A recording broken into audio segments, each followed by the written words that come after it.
The notification sound from my husband's phone pierced the quiet Sunday afternoon like a gunshot.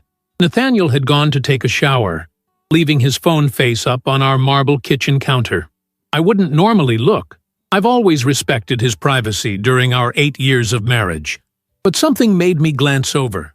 Perhaps it was intuition, or maybe just the universe giving me a chance to see what had been happening right under my nose. The message preview on his locked screen made my blood run cold. Can't wait for our weekend getaway at your country house. Make sure your wife doesn't suspect anything. I stood frozen, holding my coffee mug so tightly my knuckles turned white. In that single moment, everything I thought I knew about my life shattered like glass. I've always prided myself on being level-headed. It's what makes me good at my job as a corporate attorney. While every instinct screamed at me to confront Nathaniel immediately, to storm into the bathroom and demand answers, I took a deep breath instead. I needed evidence.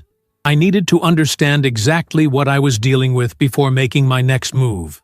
My hands trembled as I picked up his phone. After 8 years together, I knew his password, his birth year followed by mine. How ironic that a symbol of our union would now give me access to his betrayal. The message was from someone saved as LK, hospital, obviously a cover for whoever this woman was. I scrolled through their conversation history, each message like a knife twisting deeper into my chest. They'd been seeing each other for 2 months. 2 months of lies, of Nathaniel coming home late claiming to work, of weekend business trips that were actually rendezvous with her. And now they were planning to spend the upcoming weekend at our country house, a place we had bought together 3 years ago as our special retreat from the city, the place where we had talked about starting a family someday. I heard the shower turn off and quickly placed his phone exactly as I'd found it, retreating to our home office with my heart pounding. I needed time to think, to plan. I wouldn't give him the satisfaction of seeing me fall apart. Nathaniel emerged from our bedroom 20 minutes later, dressed casually in the blue sweater I had given him last Christmas. He smiled at me, the same smile that used to make my heart skip a beat, but now made my stomach churn with disgust. "I'm heading out to meet the guys for golf," he said, kissing me on the forehead. Another lie. "Don't wait up for dinner. We might grab something after." I smiled back, a performance worthy of an Academy Award. "Have fun, honey. Text me if you'll be really late." The moment the door closed behind him, I collapsed into my chair, finally allowing the tears to fall. But I only gave myself 5 minutes to cry. Then I wiped my face, straightened my shoulders, and opened my laptop. If I was going to confront this situation, I would do it on my terms, with all the facts at my disposal. First, I needed to know who LK was. It didn't take long to find her.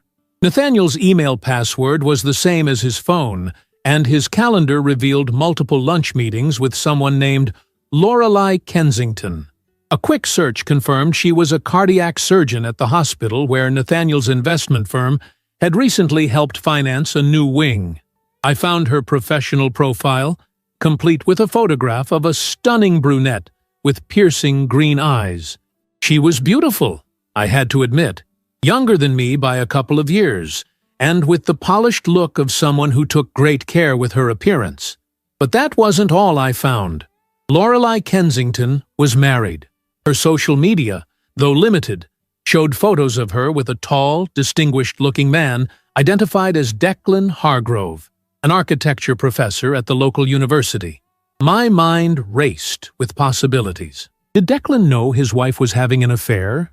Was he sitting at home right now, blissfully unaware just as I had been hours ago? I dug deeper, finding Declan's email address from the university's public directory. My legal training kicked in. I needed to approach this carefully. I drafted an email, deleted it, then drafted another.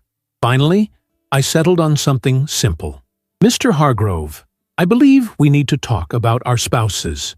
Please call me at this number if you're willing to have this conversation." I included my cell number and hit send before I could second-guess myself. The wait was excruciating. I paced our apartment, alternating between rage, heartbreak, and a strange sense of numbness. When my phone finally rang 2 hours later, I almost dropped it in my haste to answer. "This is Declan Hargrove," said a deep, steady voice. "I received your email. What's this about our spouses?" I took a deep breath. "My name is Vivian Thornton. I'm Nathaniel Thornton's wife. I have reason to believe he's having an affair with your wife, Lorelei." The silence that followed felt eternal. Then, "I've had my suspicions for a while now, but I didn't want to believe it." His voice cracked slightly, betraying the composed facade. "Do you have proof?" "Text messages, calendar entries. They're planning to spend this weekend together at our country house." My voice sounded distant, as though someone else was speaking through me. Another long pause. "What are you proposing, Mrs. Thornton?" The plan formed in my mind with perfect clarity. "I think we should be there to greet them when they arrive, together." "You want to confront them?" He sounded uncertain. "I want them to know that we know. I want to see their faces when they realize their perfect little fantasy is over." The cold determination in my voice surprised even me. "Are you in?" By the time we ended the call an hour later, we had a plan. The country house was a 3-hour drive from the city, nestled in a wooded area with no neighbors for miles. According to the messages I'd read, Nathaniel and Lorelei planned to arrive Friday evening. Declan and I would get there earlier and wait for them. The next 3 days passed in a blur. I maintained my normal routine, going to work, making dinner, kissing Nathaniel goodbye in the mornings. I played the role of unsuspecting wife perfectly while gathering more evidence. I copied financial statements showing expensive gifts charged to our joint credit card, forwarded emails between them to my personal account, and documented everything methodically as if preparing for the most important case of my career. In a way, I was. On Friday morning, Nathaniel kissed me goodbye with the same lie he'd been telling for weeks. "Big client meeting upstate. I'll be back Sunday night." He had packed a weekend bag the night before, and I had pretended not to notice the new cologne he'd purchased or the underwear that I'd never seen before. "Drive safely," I said, smiling through my nausea. "I love you." "Love you too, Viv," he replied, not meeting my eyes. 2 hours later, I was on the road heading to our country house, my own weekend bag packed with everything I needed, including printouts of all the evidence I'd collected. Declan and I had agreed to meet at a diner a few miles from the house before proceeding together. My stomach was in knots as I pulled into the parking lot and spotted him sitting in a booth by the window, just as he'd described. In person, Declan Hargrove was even more imposing than in photographs, tall with broad shoulders, dark hair threaded with silver at the temples, and eyes that reflected the same pain and determination I felt. We shook hands like business associates about to embark on a difficult but necessary venture. "Are you ready for this?" he asked as we sat across from each other, coffee untouched between us. I nodded, finding strange comfort in sharing this moment with the only other person who could possibly understand what I was feeling. "I've been ready since the moment I saw that text message. The question is, are you?" He looked down at his wedding band, twisting it absently. "Lorelei told me she has a medical conference this weekend. 8 years of marriage, and she looked me right in the eyes and lied." He looked up, his gaze hardening. "So yes, I'm ready." We drove separately to the house, parking our cars where they wouldn't be immediately visible from the driveway. Using my key, I let us in. The familiar scent of pine and cinnamon, usually so comforting, now making me sick. Together, Declan and I sat at the kitchen table and waited for the sound of tires on gravel that would signal the beginning of the end of our marriages as we knew them. "What will you do after?" Declan asked quietly, breaking the heavy silence. I considered the question, realizing I hadn't thought beyond this moment of confrontation. "I don't know," I admitted, "but I know I deserve better than lies." "We both do." He nodded, reaching across the table to briefly squeeze my hand in solidarity. "Then, let's make sure they know exactly what they're losing." The sun began its descent behind the trees, casting long shadows across the wooden floors of the house that had once represented happiness and now felt like the stage for the final act of a tragedy I never saw coming. As the afternoon faded into evening, Declan and I settled into an uneasy vigil. The country house felt different now, tainted by the knowledge of what Nathaniel had planned to do here.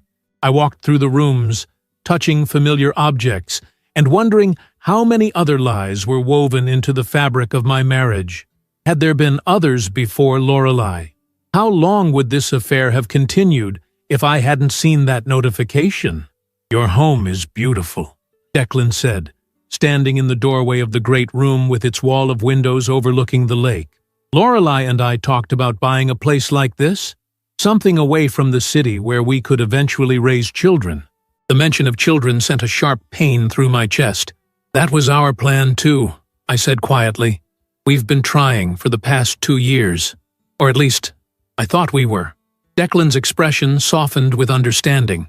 Lorelei kept putting it off, always after the next promotion, or when my schedule is less demanding. I never pushed because I respected her career, but now I wonder if she ever intended to start a family with me at all. We fell into conversation with surprising ease, two strangers connected by the most painful of circumstances. I learned that Declan had met Lorelei during her residency when he was designing an addition to the medical school. He spoke of their early days with a wistfulness that made my heart ache, describing how they would meet for coffee between her grueling shifts, how he would bring her favorite pastries to the hospital when she was working overnight. They had married after a whirlwind 6-month courtship, both certain they had found their soulmate. "When did things change?" I asked, pouring us each a glass of wine from a bottle I'd found in the kitchen, one Nathaniel had been saving for a special occasion. This seemed as appropriate a time as any to open it. Declan accepted the glass, staring into the deep red liquid as if it might contain answers. "Gradually, then suddenly. Isn't that how these things always happen? The past year, she's been more distant, always on her phone, smiling at messages that she'd quickly hide when I entered the room, working later and later." He took a long sip. I told myself it was the pressure of her job, that I was being paranoid. "You weren't paranoid," I said, the bitterness in my voice surprising me. "You were just trusting, like I was." We shared stories of our marriages as the darkness gathered outside. I told him how Nathaniel and I had met at a charity gala. I was representing my law firm, and he was there courting potential investors. How he had pursued me relentlessly, sending flowers to my office every day for a week, until I agreed to have dinner with him. How sure I had been that we would grow old together. He told me once that he'd never believed in soulmates until he met me. I said, fighting back tears. I wonder if he used the same line on Lorelei. The crunch of tires on gravel silenced us both. Headlights swept across the windows, illuminating the room momentarily before plunging it back into shadow. My heart hammered against my ribs as car doors slammed, followed by laughter. Nathaniel's familiar chuckle and a woman's lighter tones. Declan and I exchanged a glance, moving into position as we'd planned. I turned on a single lamp in the living room, casting just enough light to see, but not enough to be immediately noticed from the entryway. We sat side by side on the sofa facing the door, two judges prepared to render verdict on the guilty. The key turned in the lock. I heard Nathaniel's voice, low and intimate. "Welcome to our weekend paradise. I've been dreaming about having you here."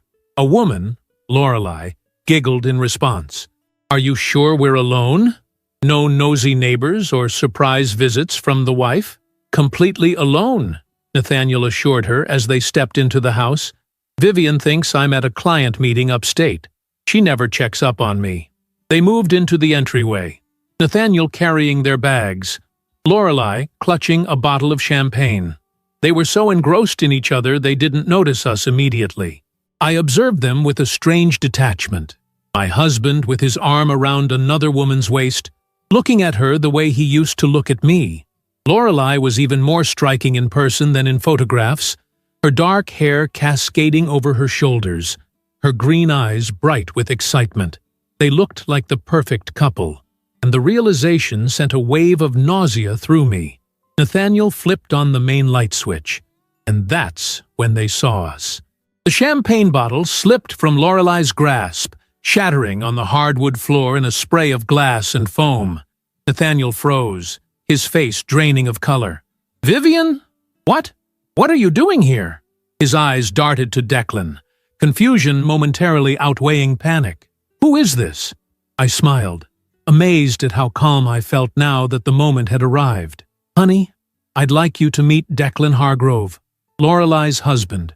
We thought it was time the four of us had a little chat. Lorelei made a sound somewhere between a gasp and a sob, her hand flying to her mouth. "Declan? How? Why are you here?" Her eyes, wide with fear, moved between her husband and me. "What is this?" "Please, come in," I said, gesturing to the two armchairs across from us. "You've come all this way for a weekend getaway.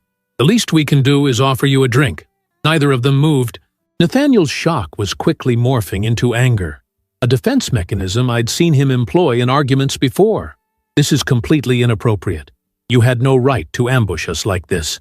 Declan spoke for the first time, his voice level but edged with steel. "No, right? That's interesting, coming from the man sleeping with my wife."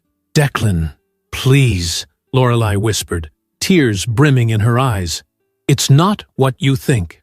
"Isn't it?" I interjected. "Because I think it's exactly what it looks like. You and my husband have been having an affair for 2 months. You've been meeting at hotels, having lunch dates that extended well into the afternoon, and now you are planning a romantic weekend at our house, the house that Nathaniel and I bought together, that we decorated together, where we talked about raising our children." Nathaniel took a step toward me, his hands raised in a placating gesture. "Vivian, let me explain." "Sit down," I commanded, surprising even myself with the authority in my voice. "Both of you, sit down, or we walk out that door and go straight to your hospital board, Lorelei, and your clients, Nathaniel, with evidence of your affair. I'm sure they'd be fascinated to learn how you've been conducting yourselves." That got their attention.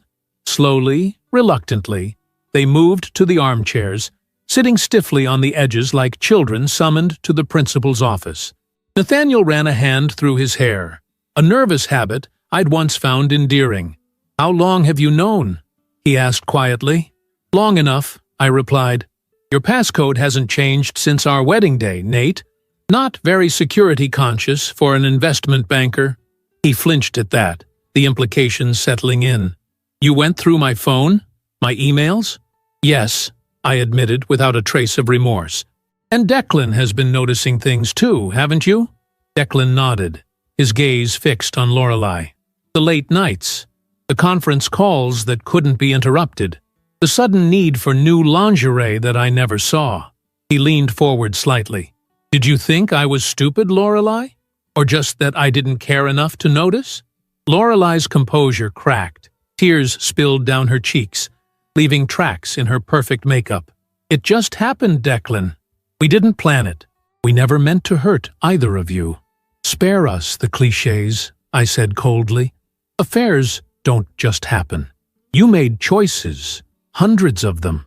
Every text, every lie about where you were, every night you spent together was a choice to betray the people who loved you." "What do you want from us?" Nathaniel asked, a hint of his business negotiator tone creeping in. "Is this about money?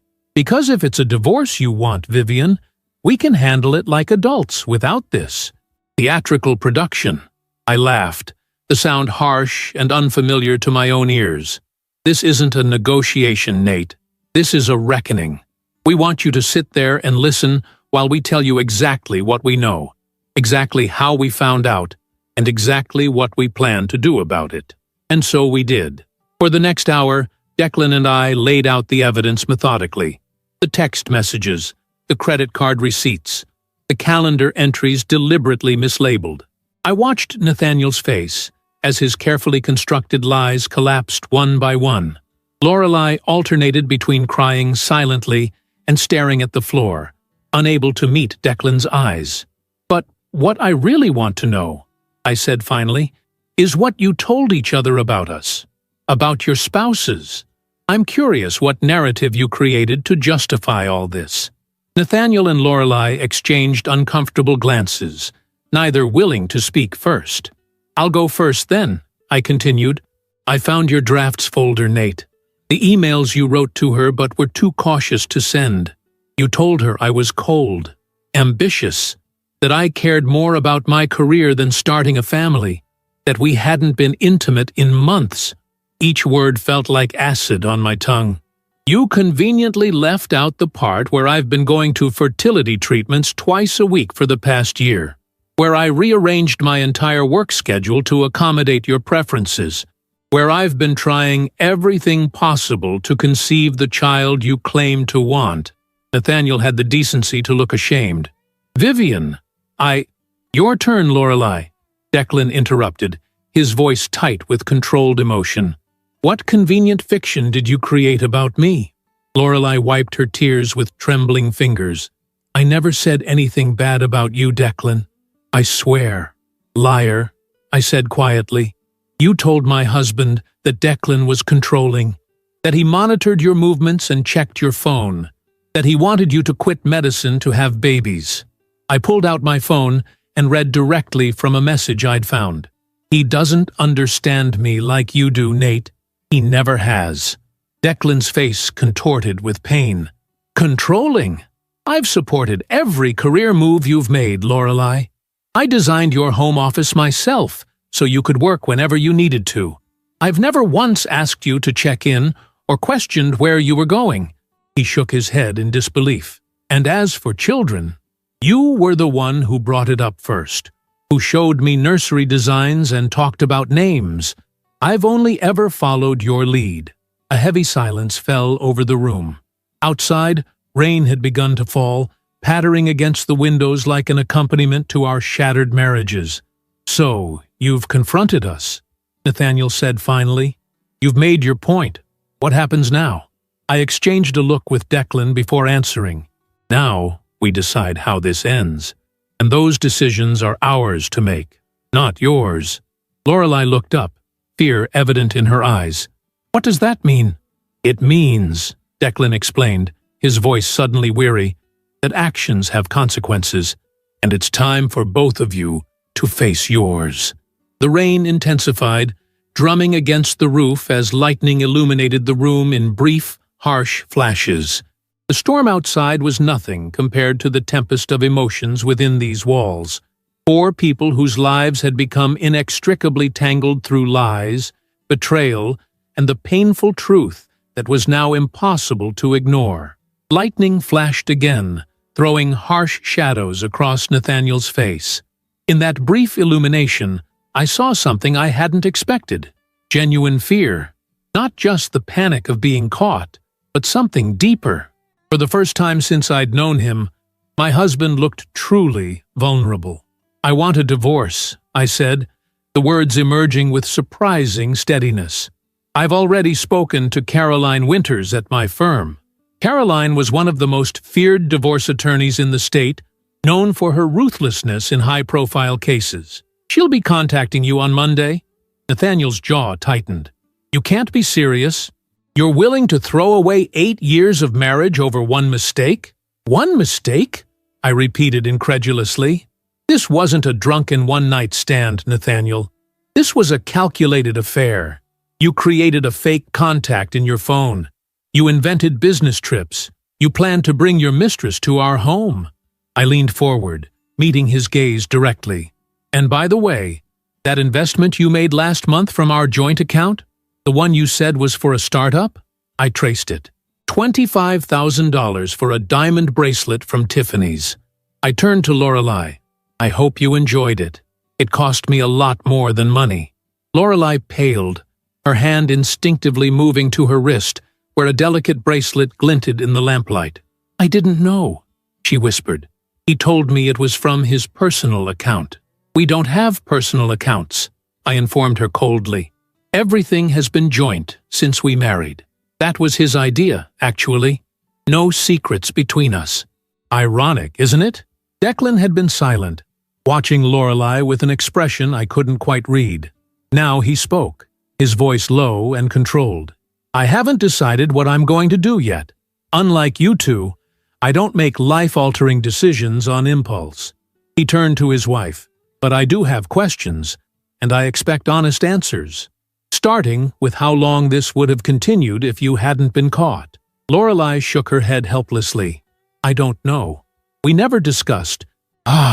"We had an end date," Nathaniel interrupted, surprising all of us. "After the Johnson merger closed next month, I was going to end it." He couldn't meet my eyes as he spoke. It was never meant to be permanent. The casual cruelty of his words struck me like a physical blow. "So that's supposed to make it better? That you had scheduled when to discard your mistress and return to your unsuspecting wife?" "I never stopped loving you, Vivian," he said, desperation creeping into his voice. "This thing with Lorelei, it was an escape. Work has been crushing me, and the pressure with the fertility treatments, I just needed something that felt easy." "Easy," I repeated, the word bitter on my tongue. While I was injecting hormones into my stomach every night, tracking my temperature every morning, scheduling sex like it was a business meeting, all because you said you wanted a family. You were looking for something easy? Lorelei shifted uncomfortably. "Nathaniel, you never told me about fertility treatments." "There's a lot he didn't tell you," I said. "Just like there's probably a lot you didn't tell him. That's the thing about affairs. They're built on selective truths. You both created fantasies of each other that had nothing to do with reality." Thunder rumbled overhead, as if emphasizing my point. The storm had intensified, rain now lashing against the windows with angry persistence. "We should discuss this in the morning," Nathaniel suggested, glancing toward the door as if contemplating escape. "It's late, and emotions are running high." "We're not finished," Declan stated firmly. "You don't get to decide when this conversation ends. Not anymore." Something in his tone made Lorelei look up sharply. "Declan, what do you want me to say? That I made a terrible mistake? I did? That I'm sorry? I am. More than I can express. I want you to tell me why," he said simply. "Not the excuses or the justifications.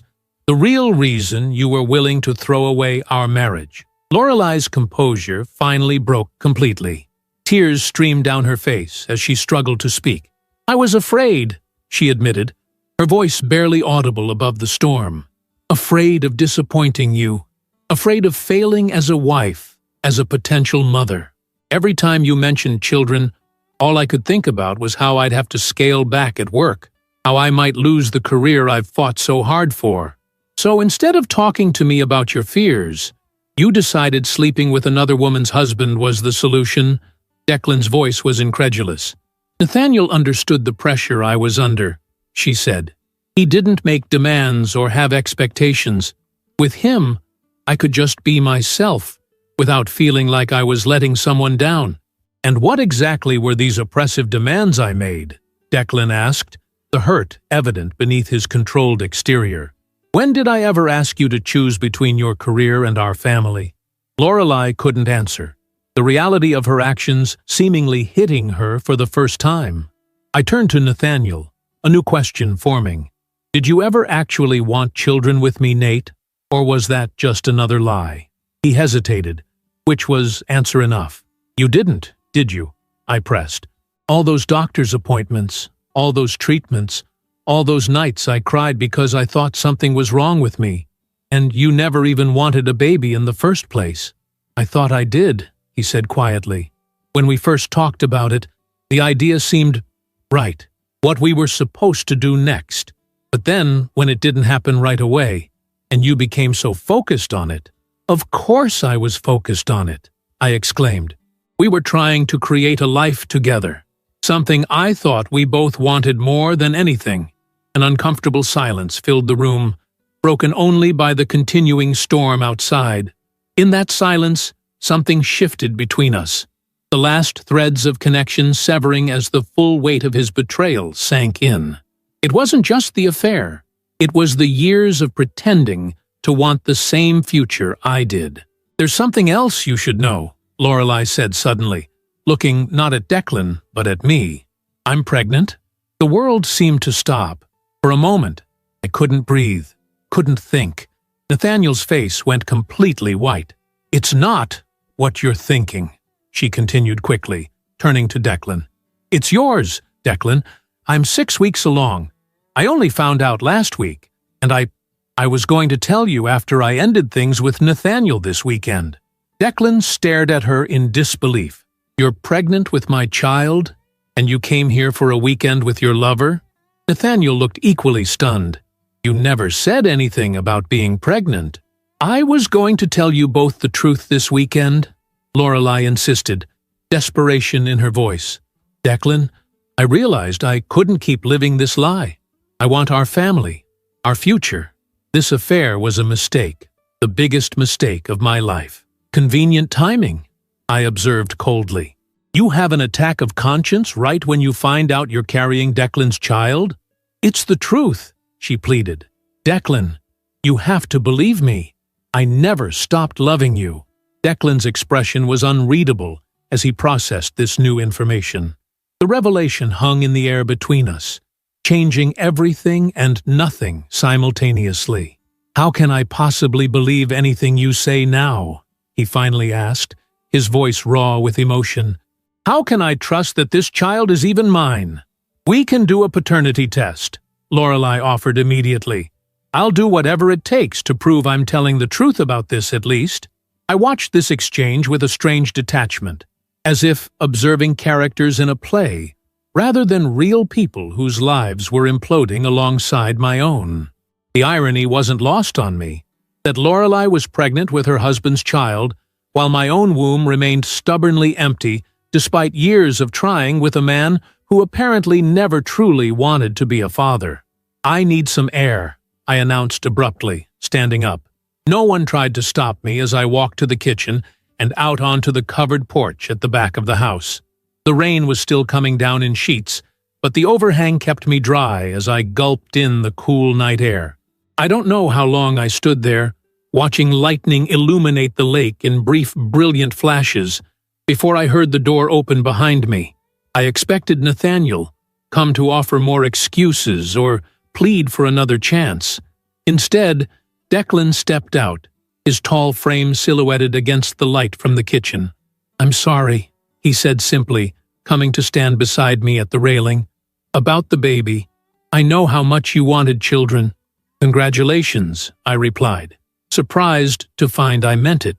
Despite everything, the news of new life didn't deserve bitterness.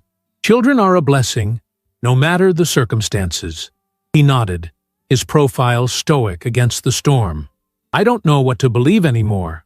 Whether the baby is really mine, whether she ever loved me, whether anything in our marriage was real." "I understand that feeling," I said softly. "It's like waking up and realizing your entire life was a carefully constructed illusion." We stood in companionable silence for a while, two strangers connected by shared pain. There was something oddly comforting about his presence. No need for explanations or pretense. He understood exactly what I was going through because he was living it too. "What will you do?" he asked eventually. "After the divorce?" I considered the question, looking out at the dark water. "Start over. Sell this house. I could never come back here now anyway. Focus on my career. Learn who I am without Nathaniel. Because I realize I've been defining myself as his wife for so long that I'm not sure I know anymore." "You're a remarkable woman, Vivian," Declan said, turning to face me. "The way you've handled this, with such dignity and strength. Nathaniel is a fool." "So is Lorelei," I replied. "But their foolishness has given us an opportunity, as painful as it is. The opportunity to find something better, something real." A particularly loud crack of thunder made us both jump, then laugh despite ourselves. A small moment of levity in the midst of chaos. "We should go back in," I said reluctantly. "Finish what we started." Declan nodded, but before we could move, the kitchen door opened again, and Nathaniel stepped out. His eyes narrowed slightly at the sight of us standing together. "Vivian, can we talk? Alone?" His voice held a note of urgency I hadn't heard before. I glanced at Declan, who nodded and moved past Nathaniel into the house, leaving us alone on the porch. "What is it, Nate?" I asked wearily. He stepped closer, his expression more vulnerable than I'd seen it in years. "I know I've destroyed everything," he began. "I know you probably hate me right now, and you have every right to. But I need you to know that I do love you. I always have." "Love isn't enough," I said. "Not when there's no trust, no honesty." "I know that," he admitted. "I'm not asking for forgiveness or another chance. He hesitated, then continued. "I just wanted to tell you that you deserve better than what I gave you. You deserve someone who appreciates your strength, your intelligence, your heart. Someone who wants the same things you do, who would never make you doubt yourself the way I did." I studied his face, trying to determine if this was genuine remorse or another manipulation. "Why are you telling me this?" "Because it's true," he said simply. "And because despite everything, I do want you to be happy, even if it can't be with me." The rain began to ease, the storm moving off as suddenly as it had arrived. In its wake, an odd calm settled over me. Not peace exactly, but the quiet clarity that comes after making a difficult but necessary decision. "Thank you for saying that," I replied. "But my happiness isn't your concern anymore. It's mine. And for the first time in a long time, I'm going to put myself first." I moved past him toward the door, ready to face whatever came next. As I reached for the handle, I paused, turning back to him one last time. "You know what the saddest part is, Nate? We could have had something beautiful if you'd just been honest, about not wanting children, about your doubts, about everything. I loved you enough to hear those truths, hard as they might have been. But you never gave me the chance." I left him standing there, his silhouette small and solitary against the vast darkness beyond the porch. Inside, the confrontation we had begun would continue until everything was laid bare, every lie exposed, every secret revealed. But somehow I knew that the hardest part was already behind me. I had survived the initial shock, the heartbreak, the rage. What remained was the long, difficult work of rebuilding, a prospect that, for the first time, filled me with determination rather than dread. Back in the living room, Lorelei sat alone, her face buried in her hands. She looked up when I entered, her eyes red and swollen from crying. "Where's Declan?" I asked, glancing around. "Upstairs," she said, her voice hoarse. "He said he needed some time to think." She hesitated, then added, "Vivian, I know you have no reason to do me any favors, but please, could you talk to him? He listens to you." I stared at her incredulously. "You expect me to advocate for you, after what you've done?" She shook her head quickly. "No, not advocate. Just, I don't know. He respects you. The way you've handled all this, maybe he'll believe the truth about the baby if it comes from someone else." "And why should I believe it's the truth?" I countered, sitting down across from her. "You've been lying to your husband for months. Why start being honest now?" Lorelei looked down at her hands, twisted tightly in her lap. "Because I have nothing left to lose. Because I realized, sitting here tonight, what I've thrown away for. For what? Some fantasy that was never going to last?" She looked up, meeting my eyes directly. "I never meant to hurt you, Vivian. I know that sounds hollow, but it's true. In my mind, you were this abstract concept, Nathaniel's wife. I never thought about you as a real person with feelings, with dreams." She paused, with a desire for children that matched my own fear of having them.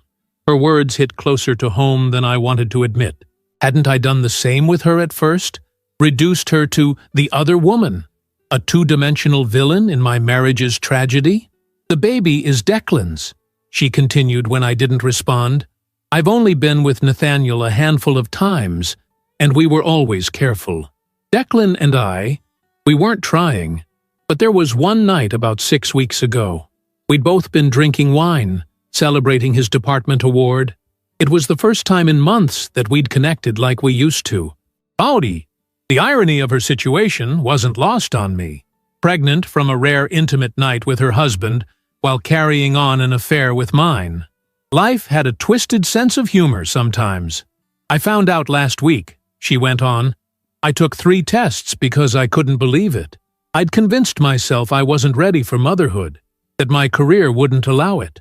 But when I saw that positive result, her voice broke. I felt something I never expected. Joy, pure joy.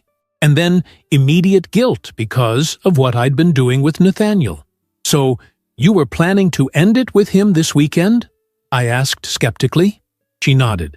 I was going to tell him the truth, that I was pregnant with Declan's baby, that I wanted to recommit to my marriage and become the mother I suddenly realized I wanted to be. She laughed bitterly. I had this whole speech prepared. Instead, I walked into an ambush that I completely deserved. Nathaniel came in from the porch then, his eyes moving between Lorelei and me with uncertainty.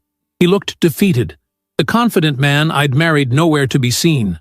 We should go, he said to Lorelei. I'll drive you back to the city. We've done enough damage here. No, I said firmly, surprising myself as much as them. No one is leaving until we've resolved this completely. There's no running away from the mess you've made. Lorelei looked alarmed. Declan and I need to talk privately. Please, Vivian, let us go home and sort through this ourselves. You'll have plenty of time for private conversations after tonight, I assured her. But right now, we're finishing what we started. All 4 of us. As if on cue, Declan descended the stairs, his face composed, but his eyes still reflecting the turmoil within. He'd changed into dry clothes, a t-shirt and jeans he must have brought in his overnight bag, and the casual attire somehow made him look more vulnerable, less the distinguished professor, and more a man whose world had been upended. I've been thinking, he announced without preamble, about what happens next, about the baby. He turned to Lorelei. I want a paternity test. Not because I don't believe you, but because I need to be certain. I need that concrete proof to move forward, whatever direction that might be. Lorelei nodded quickly. Of course, whatever you need.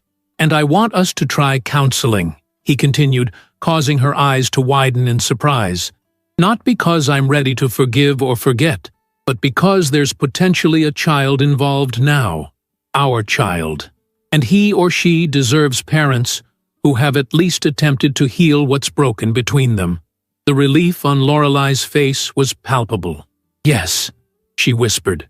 Yes, to all of it. I watched this exchange with mixed emotions. Part of me envied them this possible path to reconciliation. A path that wasn't available to Nathaniel and me, nor one I would choose even if it were. Another part felt a strange satisfaction in witnessing what might be the first steps toward redemption for at least one of the marriages shattered here tonight. What about you two? Declan asked, turning to Nathaniel and me. Nathaniel looked at me uncertainly. Vivian has made her position clear. She wants a divorce. And you? I challenged him. What do you want, Nate? Not what you're resigning yourself to, but what you actually want. He seemed taken aback by the question. I don't know anymore. I thought I knew what I wanted when I started this affair, but now, he trailed off, looking lost. Everything I thought I wanted seems hollow, including the freedom I thought I was seeking with Lorelei. That's because it was hollow, I said. You weren't looking for love or even passion.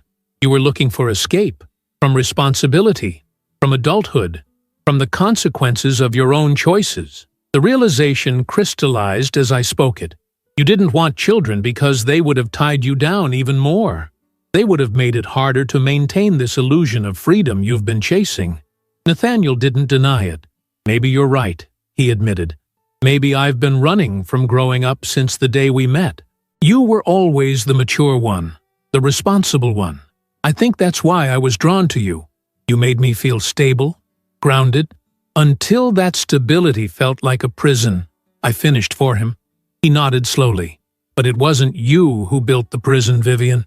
It was me, my own expectations, my own fears. He looked at me with genuine regret. I'm sorry I blamed you for my own limitations. You deserved better. The apology, unexpected and apparently sincere, caught me off guard. For a brief moment, I glimpsed the man I'd fallen in love with, thoughtful, self-aware, capable of genuine connection. But that glimpse only reinforced my decision. That man had been buried too long beneath layers of deception and selfishness. Whatever journey of self-discovery Nathaniel needed to undertake, it wasn't my responsibility to guide him through it. I appreciate that, I said finally, but it doesn't change where we are or what needs to happen next. Which is what, exactly? Lorelei asked, looking between Declan and me. I took a deep breath, mentally organizing the practical steps that would follow this night. In the morning, we'll all leave. Declan and Lorelei, you'll go home and begin whatever process you decide is right for your family. Nathaniel, you'll check into a hotel. I'll stay with my sister until you've had time to move your things out of our apartment. And then?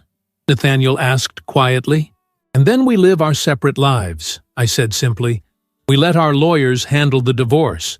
We divide our assets fairly. We make this as painless as possible for everyone involved, because there's been enough pain already. Declan nodded in agreement. That seems reasonable. He turned to Lorelei. We'll do the same, though our path forward might be different. First the paternity test, then counseling if the results confirm what you've said.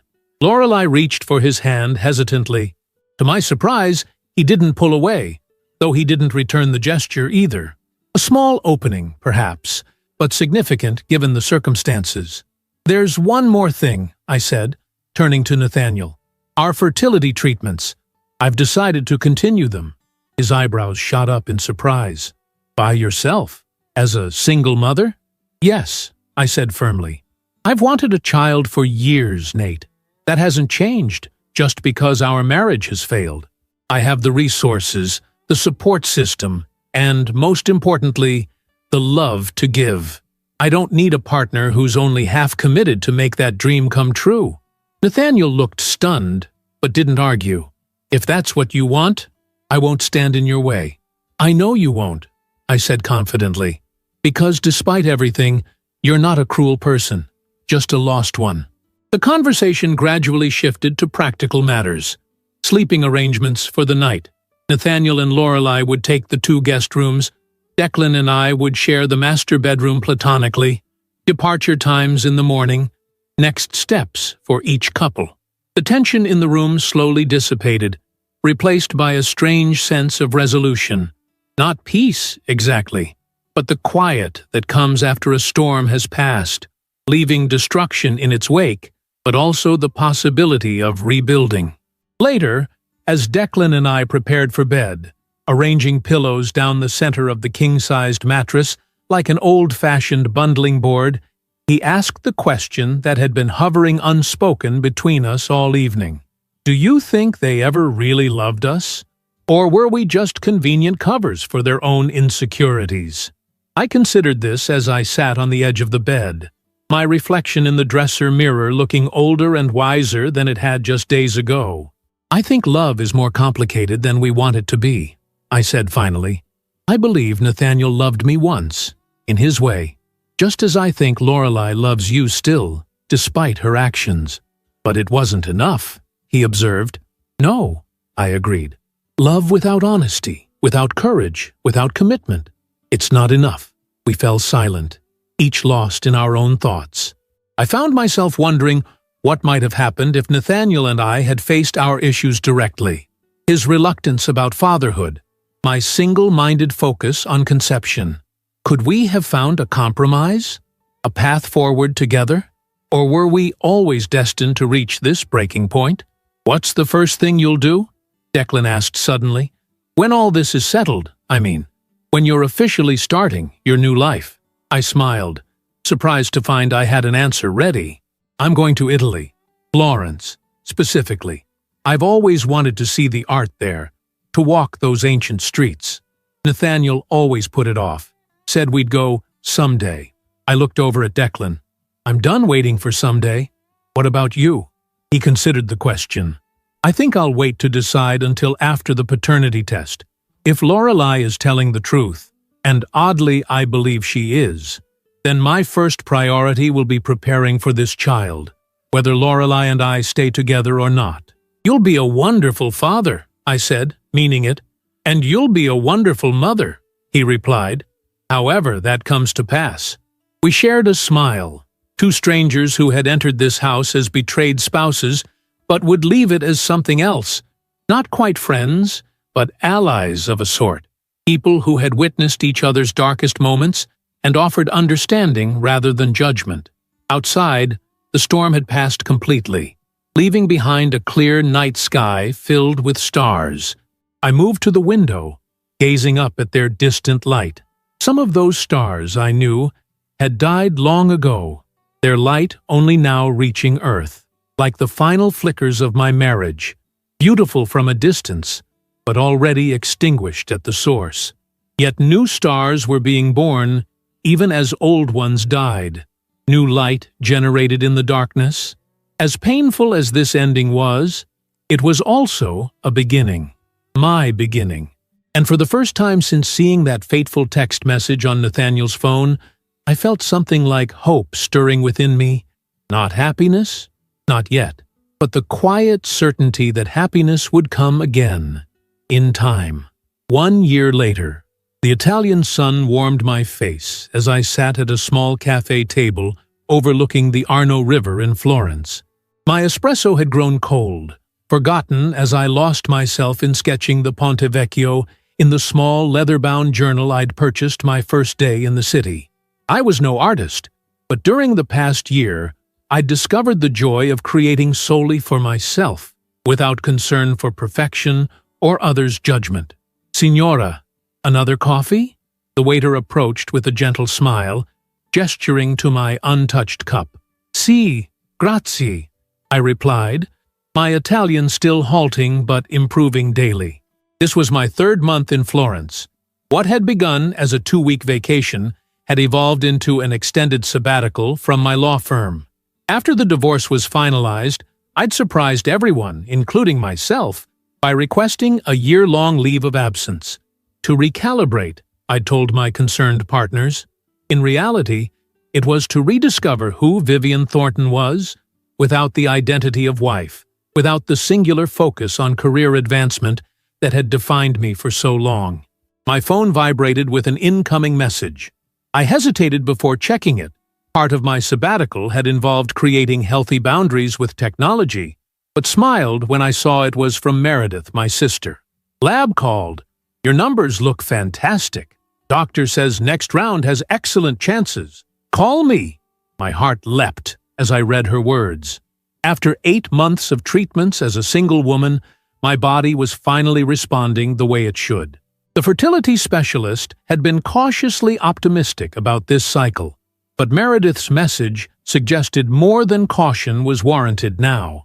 I quickly calculated the time difference, early morning in Boston, and decided to wait a few hours before calling her back. Instead, I sipped my fresh espresso and allowed myself to imagine, just for a moment, the possibility of motherhood on my own terms. A child conceived in hope rather than obligation.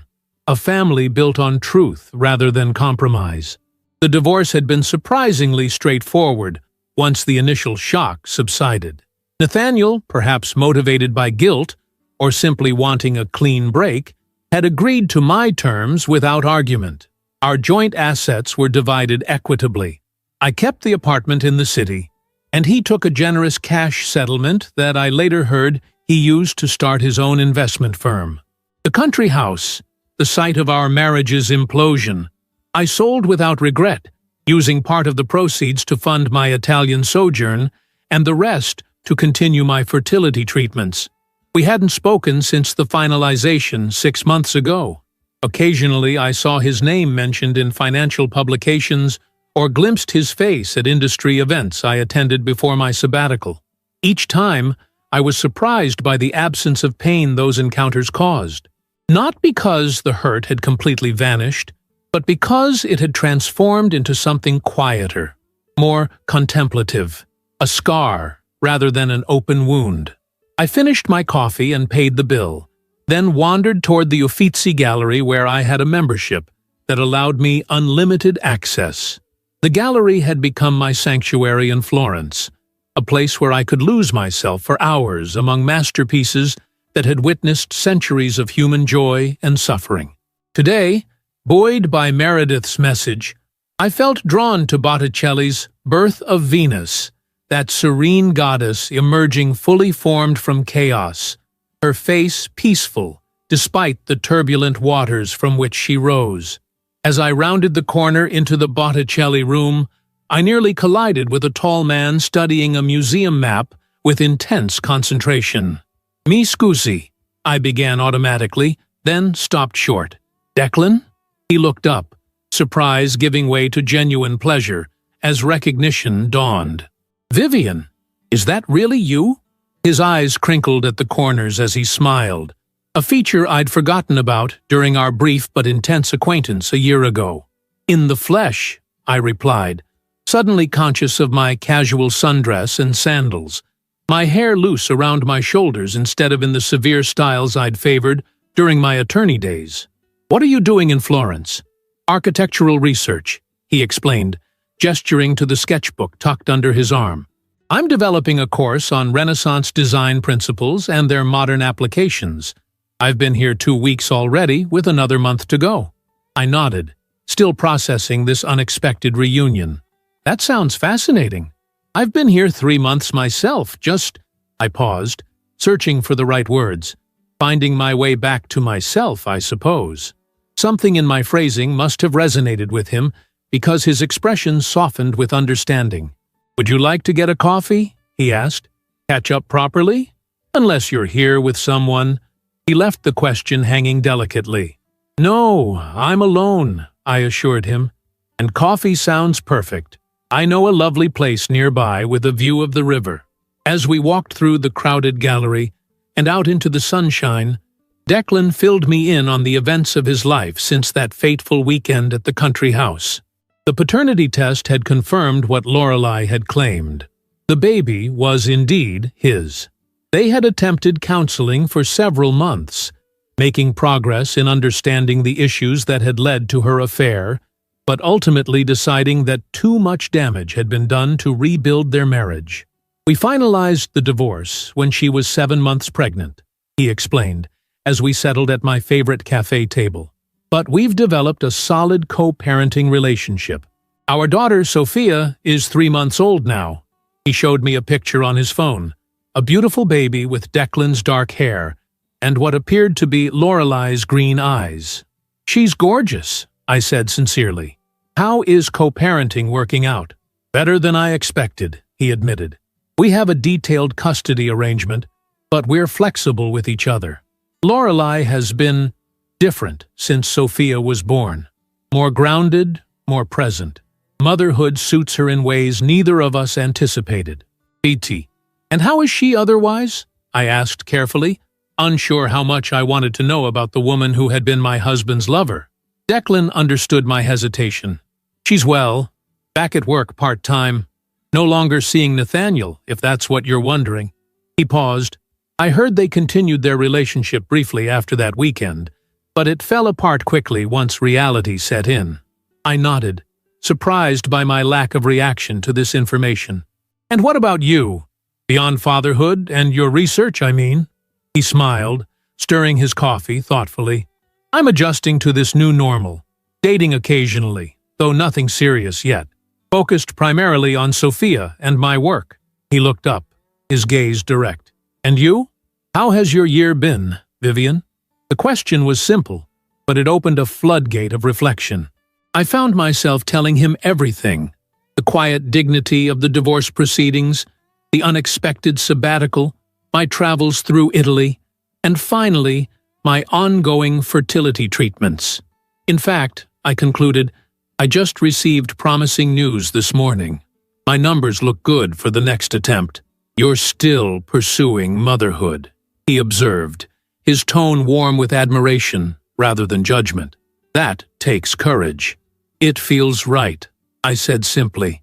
After everything that happened, I realized that my desire for a child was never about Nathaniel or our marriage. It was about the kind of life I want to create, the love I have to give. I smiled ruefully, though I have to admit, doing it alone is daunting at times. The best things usually are, he replied. Sophia terrifies me daily. This tiny person completely dependent on my ability to make good decisions. But that terror is wrapped in such joy that I can hardly distinguish between the two anymore. We talked for hours, our coffee cups repeatedly emptied and refilled as the afternoon sun tracked across the sky. Declan told me about his department's latest projects, his plans for the course he was developing, his adjustment to life as a single father. I shared stories of my travels, the small apartment I'd rented in the historic center of Florence, my tentative plans to return to law, but with a different focus, perhaps family advocacy or reproductive rights. There was an ease between us that felt both familiar and entirely new. We had met under the most painful circumstances, witnessed each other at our most vulnerable. Yet here we were, a year later, changed but whole, sharing a beautiful afternoon in one of the world's most romantic cities. As twilight approached, Declan glanced at his watch reluctantly. "I have a dinner with some colleagues from the university here," he explained.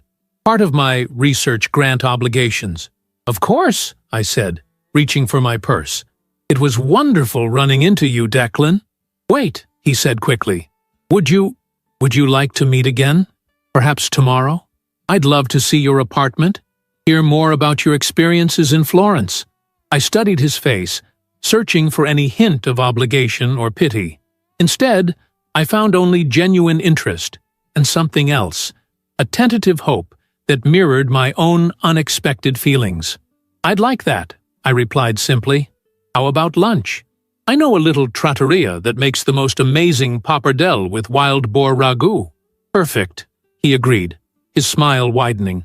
"Shall we say 1 o'clock?" We exchanged phone numbers and parted with a light hug that lingered just a moment longer than necessary. As I watched him walk away, I felt a curious lightness in my chest, not the butterflies of infatuation, but something more substantial, a recognition, perhaps, of possibilities I hadn't allowed myself to consider until now. Back in my apartment, I called Meredith to discuss the lab results. Her excitement was contagious as she relayed the doctor's optimism about my next treatment cycle. "He said everything looks aligned perfectly this time, Viv," she reported. "Your hormone levels, your egg quality, all of it. He's scheduling the procedure for when you return next month." "That's wonderful news," I said, genuinely thrilled, yet also processing my unexpected encounter with Declan. My sister, always attuned to the nuances in my voice, picked up on my distraction immediately. "What is it? You sound different." "I ran into someone today," I admitted. "Someone from before." "Nathaniel?" she asked sharply, her protective instincts flaring. No, I assured her. "Declan Hargrove, the husband of of Lorelei. The architecture professor? The one who was with you that weekend?" Meredith had been my confidant throughout the divorce, knowing every painful detail of its origins. "Yes, he's in Florence doing research. We had coffee, talked for hours, actually. We're meeting again tomorrow." There was a brief silence on the line. "And how do you feel about that?" she asked carefully.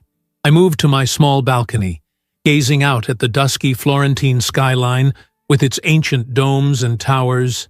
Honestly, I'm not sure. It was just so easy being with him. No pretenses, no need to explain the past or who I am now. He's been through the same crucible, emerged from it differently, but with similar scars. And he knows about the fertility treatments? Your plans? Yes, I told him everything. He was supportive, understanding. I hesitated, then added, "He has a daughter now, with Lorelei. They're divorced, but co-parenting." Meredith absorbed this information. "Life takes such strange turns," she mused. "A year ago, you were both devastated by betrayal. Now you're having coffee in Florence, while he raises a child with the woman who helped destroy your marriage. When you put it that way, it sounds impossible." I laughed, but it didn't feel impossible. It felt right, somehow. Like we've both done the hard work of healing separately and can recognize that in each other. Just be careful with your heart, Viv, my sister advised gently. You've come so far this year. I will be, I promised.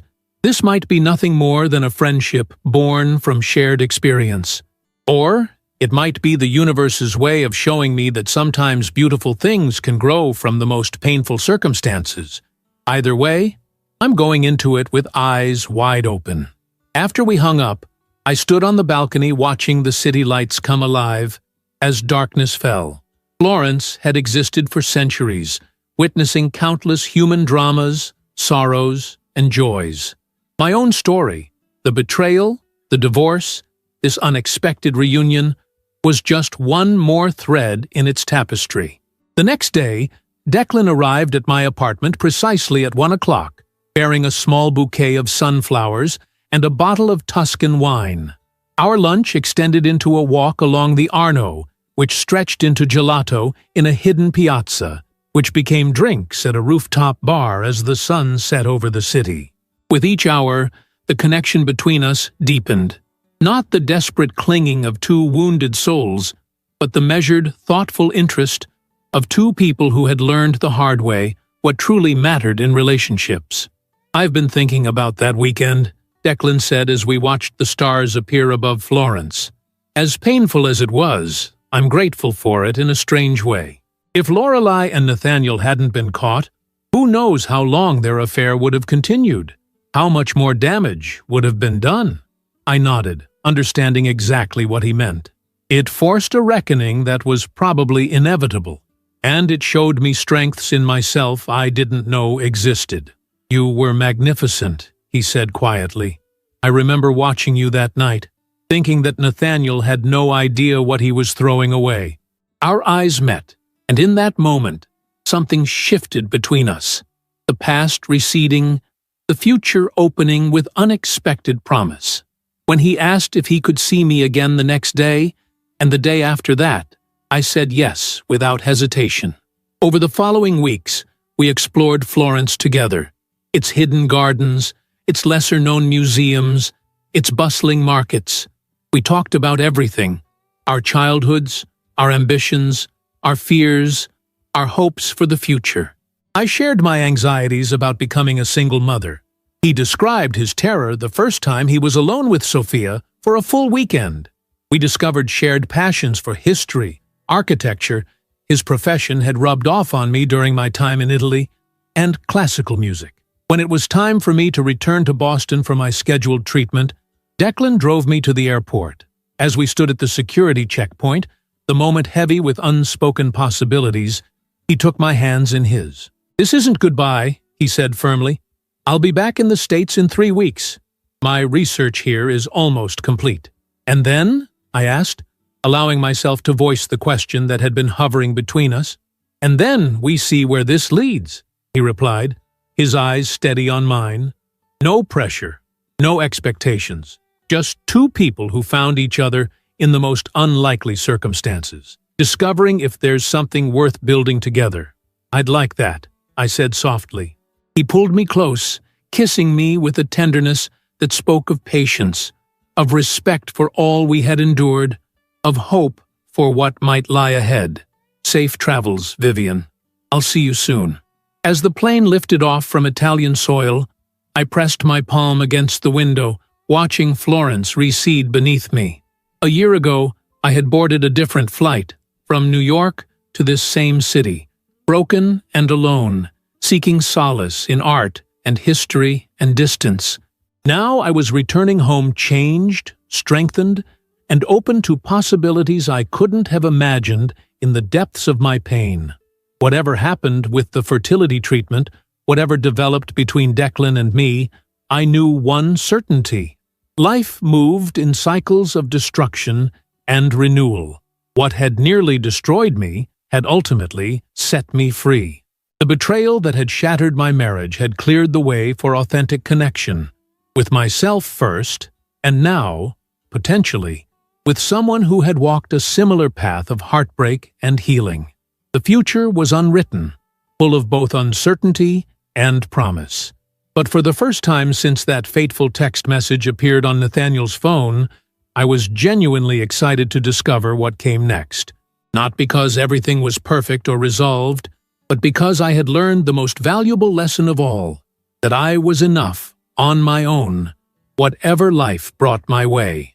And that knowledge, hard-won through tears and rage and eventually acceptance, was worth every moment of pain that had led me here, sailing above the clouds toward home, toward possibility, toward the next chapter of a life reclaimed.